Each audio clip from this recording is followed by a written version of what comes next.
sería, ¿qué derechos se pierden o se ganan con el teletrabajo o el trabajo en casa?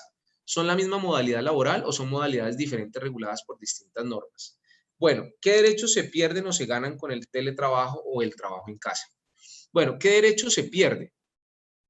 Por ejemplo, se pierde el derecho a percibir el valor de el auxilio legal de transporte. Ese derecho, por ejemplo, se podría perder, porque evidentemente el auxilio legal de transporte fue creado para efectos de alivianar la carga que tiene el trabajador para efectos de desplazarse a su trabajo y ejecutar el mismo.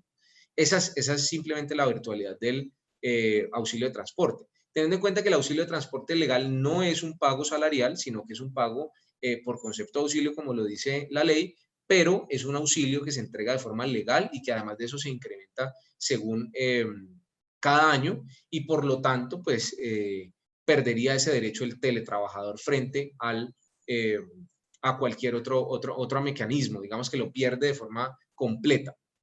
Ahora, digamos que el trabajo en casa es un tema absolutamente transitorio, es decir, el trabajo en casa no está regulado en una norma, no hay una norma que lo especifique, que diga cuáles son las condiciones en las cuales se debe cumplir el trabajo en casa, a diferencia del teletrabajo. El teletrabajo evidentemente se encuentra regulado y por lo tanto, pues trae unas diferencias bastante grandes bajo ese entendido, bajo esos aspectos. Entonces, el trabajo en casa mantiene el derecho de percibir el auxilio de transporte legal, a pesar de que durante el tiempo que dure el momento en el cual la persona esté en la casa, válidamente el empleador podría no pagarle ese auxilio, ¿sí? Válidamente lo podría hacer, pero no es que esté perdiendo el derecho, porque recordemos que es transitorio. Una vez vuelva a su trabajo normal, es decir, a la oficina, pues evidentemente se le va a tener que pagar el auxilio de transporte.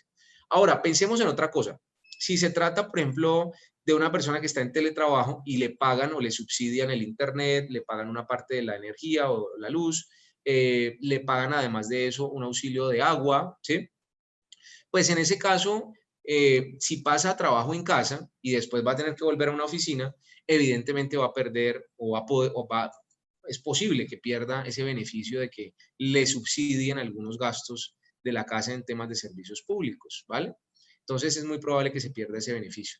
Otro beneficio que se podría perder si se hace teletrabajo y no trabajo en casa, que posteriormente genere trabajo en oficina, es que de pronto tenga un auxilio de alimentación. Si la persona tiene un auxilio de alimentación cuando hace trabajo en casa y que normalmente en su empresa pues recibe, por ejemplo, la alimentación del casino de la empresa y va a hacer teletrabajo, puede ser que ese beneficio lo pierda, porque ya no va a requerir que el auxilio de alimentación se genere dentro de la empresa, en el casino de la empresa, sino que va a poder cocinar en su propia casa el teletrabajador.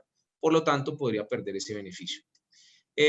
Se pregunta también si es la misma modalidad laboral o son modalidades diferentes reguladas por distintas normas.